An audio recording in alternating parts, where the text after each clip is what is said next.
One of the things I was most excited about this year was Tekken Bloodline. I've been a fan of the video game series for years, and hearing there would be an anime adaptation had me interested.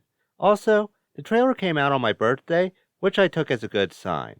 In all seriousness, when I saw it would focus on the story of Tekken 3, I immediately began wondering what we'd see. Would it be a faithful adaptation, or would it make changes to the story? Would it only focus on Jin, or would it give time to other fan-favorite characters to expand their stories? Well, let's jump into my review to find out. Tekken Bloodline retells Jin Kasama's story before and during Tekken 3. For those unfamiliar with Tekken, I'll give a quick summary. Jin Kasama lives alone with his mother in the woods, where she teaches him the Kasama fighting style. However, a giant monster named Ogre shows up one day and attacks them. After watching his mother supposedly die, Jin finds his grandfather Heihachi Mishima, who agrees to teach Jin the Mishima fighting style so he can get revenge for his mother. To lure out Ogre, Heihachi decides to bring back the Iron Fist tournament to use the best fighters to lure him out. However, once Jin gets his chance at revenge, we finally see the darkness hiding inside of him this whole time.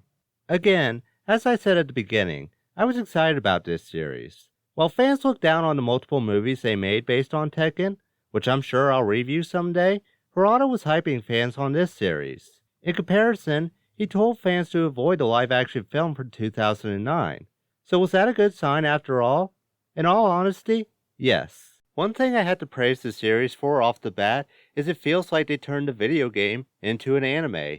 The characters do the same moves you'd see in the game, and they're the same sound effects as well. That might sound like a small thing, but hear me out on this. One of the reasons things like the live-action Cowboy Bebop failed was because they weren't making a series for the original fan base. They were changing things the fans loved to attract new fans, while also coming off as disliking fans of the original. Unfortunately, or fortunately if you're a fan of the anime, it ended up getting cancelled. So what's my point in all this? Tekken Bloodline doesn't come off as trying to be something new to attract new people. They knew the ones that wanted to watch this would be the fans of the video games, so they made it for those fans.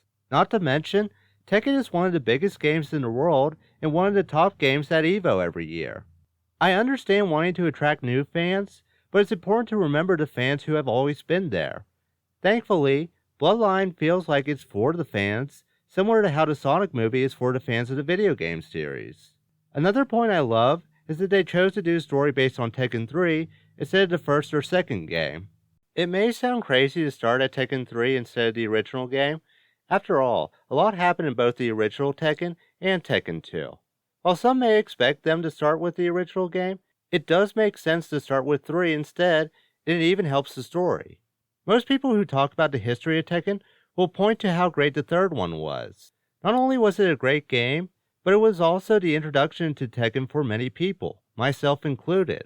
Also, most fans currently consider Jin Kasama as the main hero of Tekken, who didn't make his debut until Tekken 3. In comparison, Kazuya and Heihachi are seen as the main villains, and they were the main ones in both the original and Tekken 2. Making either of them the main hero would have been impossible unless they planned on rewriting them, which is what Tekken the Motion Picture did with Kazuya. Speaking of Kazuya, I love the mystery this series presents about him. Kazuya is presumed dead in this series, but it feels like a big deal whenever someone talks about him. The series has a few times people talk about Kazuya with Jin, such as Heihachi explaining why he killed him, and Nina explaining that he was evil. If I had to pick my favorite time the series brought him up, though, it would be when Paul is telling Jin about him. Paul tells Jin about how sadistic Kazuya was when he fought someone. You also get the feeling from his demeanor that he's secretly horrified of Kazuya. We even see that when it shows in a flashback that Paul was there when Heihachi and Kazuya fought during the first tournament. Just hearing Paul talk about Kazuya and seeing his face while talking about it gives off the feeling that Paul is terrified of this guy. Even though the series points out that Paul came close to beating him back then, he still sounds scared of Kazuya as he's talking about him. To be honest, despite being a fan of the game for years, I felt like I was learning more about Kazuya despite already knowing he was evil. They play him up more as this devil type of character to the point that you understand why he's currently seen as the main villain in the games. It also builds him up like a villain for the anime in case they decide to make another season. So while I agree there's a lot to like about Bloodline, there were a few things I disliked about it. They range from small nitpicks to something that left me wondering why they made it that way. I'll talk about my dislikes starting from the minor problems to the bigger ones I had with the series. My first problem is with the animation during the fight scenes. I don't have any issues with the art style, but there are parts during a fight where a character will get punched a few times and then be covered in scratches. It comes off as a little cartoony to me since it's not gradual like you expect damage to someone during a fight.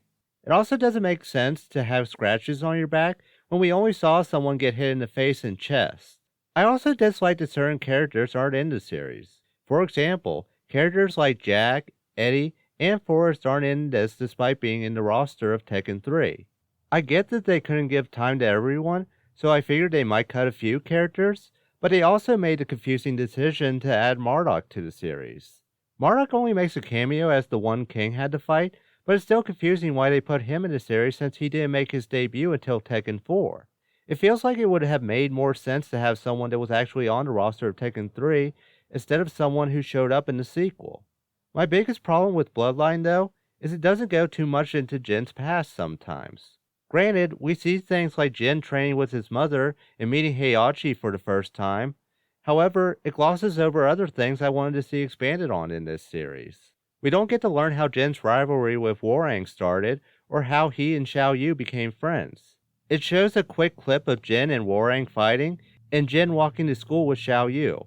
I get they were under time constraints, especially since they only had 6 episodes to work with, but those were things I was hoping to see explained in Bloodline.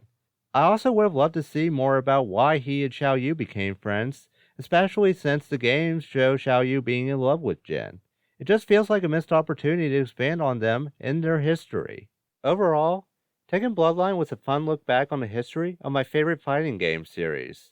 It also shows that you can make a series based on a pre-existing property without drastically changing things to the point that the fans hate it. Does it have its flaws? Yes. Is it still an enjoyable series that respects the source material? Absolutely. If you're a fan that's been there for years, or a new fan wondering how Jin's story started, I highly recommend this series. And that was my review of Tekken Bloodline. Now, I turn the conversation to all of you. What are your thoughts on Tekken Bloodline?